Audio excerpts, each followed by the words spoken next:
Grande é o Senhor Jesus Cristo e muito digno de ser louvado. Olá, amados, tudo bem? Sou o Bispo Antônio Oliveira e falo a partir de São Paulo, no Brasil, o seu companheiro do estudo da Palavra de Deus. Estaremos estudando agora na aula de número 16, Palavra Poderosa. O tema fala a respeito de o Criador e a sua criação, e dentro de uma abordagem vamos continuar falando sobre a criação. Já vimos sobre essa abordagem em aulas anteriores e agora vamos dar continuidade, trazendo como considerações a partir de imagem e semelhança, né? Então, seres espirituais.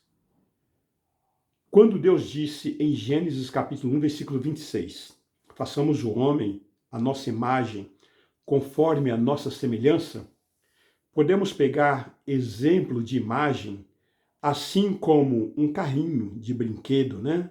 Que uma criança brinca, ele é uma miniatura de um carro verdadeiro. Nós somos uma miniatura de Deus. A Bíblia diz que Deus tem cabeça, ele tem dentes, tem cabelo, tem mãos, tem pé. E como exemplo de semelhança, por que então Deus disse façamos? Porque em Deus há três pessoas, a saber, o Pai, o Filho e o Espírito Santo. Então não são três deuses, é um Deus que se manifesta de três maneiras. Então, para entendermos melhor, de uma forma assim bem elementar, né, vamos considerar um exemplo da água. Vamos pegar o exemplo da água, né? A água ela pode se apresentar em três estados diferentes, né? Ela pode se apresentar no estado líquido, ela pode se apresentar no estado sólido, né, que é o gelo, e ela pode se apresentar também no estado gasoso, né, que é o vapor. Em qualquer um dos estados que ela se apresente, a essência continua sendo água. Então, queridos, para que nós possamos entender, então, Deus Pai, Filho e Espírito Santo é um só. Também nós somos semelhantes a Deus, porque em nós há três pessoas, a saber, somos um espírito, temos uma alma e habitamos em um corpo. Os quatro seres espirituais revelados, nós temos o Espírito Santo, que há vários estados de manifestação, sempre voltado para o amor. Temos o espírito humano, que o estado único é a razão humana, e temos o espírito demoníaco, né? Que há várias manifestações também, sendo que a essência dos demônios é a morte, causar a morte. E temos também os anjos, né?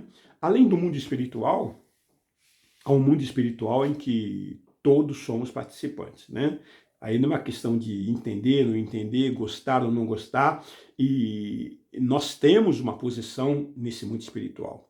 O homem, ele é um espírito, ele tem uma alma e ele habita num corpo. A própria palavra de Deus nos define como seres espirituais. Se nós tomamos aí, vamos tomar, por exemplo, em 1 Coríntios, capítulo 15, versículos 44 até o versículo 49, está escrito que semeia-se corpo natural, ressuscita corpo espiritual. Se há corpo natural, há também corpo espiritual, pois assim está escrito. O primeiro homem, Adão, foi feito alma vivente. O último Adão, porém, é espírito vivente. Mas não é o primeiro espiritual, e sim o natural, depois o espiritual. O primeiro homem, formado da terra, é terreno. O segundo homem é do céu. Como foi o primeiro homem, o terreno, tais são também os demais homens, terrenos. E como é o homem celestial, tais também os celestiais.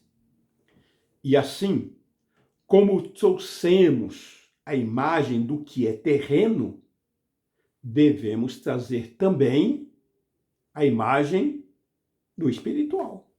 Então veja, queridos, que a palavra de Deus não deixa dúvida. Aliás, jamais ela deixa dúvida, né? Ela é esclarecedora, é a verdade absoluta. 1 aos Tessalonicenses, capítulo 5, versículo 23, Está escrito que o mesmo Deus da paz vos santifique em tudo, e o vosso espírito, alma e corpo sejam conservados íntegros e irrepreensíveis na vinda do nosso Senhor Jesus Cristo. Então veja que o texto está garantindo que nós somos espírito, temos uma alma e habitamos em um corpo. Amados, o mundo material é apenas um reflexo do que acontece no mundo espiritual. Entenda isso. Pois tudo o que acontece no mundo material, tudo, absolutamente tudo que acontece no mundo material, primeiro foi ordenado no mundo espiritual. E aí há uma grande batalha, uma grande luta, um grande conflito no mundo espiritual. E você está no meio dessa guerra. Não há como escapar. Tanto o Espírito Santo quanto Satanás estão construindo o seu reino, né? Onde o homem é o canal para a construção desses reinos. Agora entenda o seguinte, somente aqueles que são guiados pelo Espírito Santo têm à sua disposição os anjos do Senhor. Somente os convertidos. A promessa nós encontramos em Hebreus capítulo 1, versículo 14. Não são todos eles espíritos ministradores enviados para serviço a favor dos que hão de herdar a salvação? Então, amados, anjos só tem aqueles que são convertidos. Os que não são convertidos, eles são acompanhados por demônios. Não tem proteção de anjos. Então, queridos, não se engane. O que nós estamos ministrando é palavra de Deus, portanto, é a verdade divina que vem de encontro com a nossa realidade humana. E vem para nos esclarecer, vem para nos ensinar, vem para nos instruir, para nos educar, para nos direcionar. Então, aquilo que outrora estava oculto, aquilo que estava na penumbra, aquilo que nós não entendíamos, agora pela palavra de Deus nós passamos a ter entendimento. E princípios divinos, leis espirituais, não se muda, são decretos divinos. O que nós precisamos fazer, eu e você, é conhecer a palavra de Deus para saber como militar, como andar, como caminhar, como se proceder, porque todos nós estamos envolvidos nesse mundo espiritual. Amém? Que Deus te abençoe e te guarde. Até a próxima, em nome de Jesus. Amém.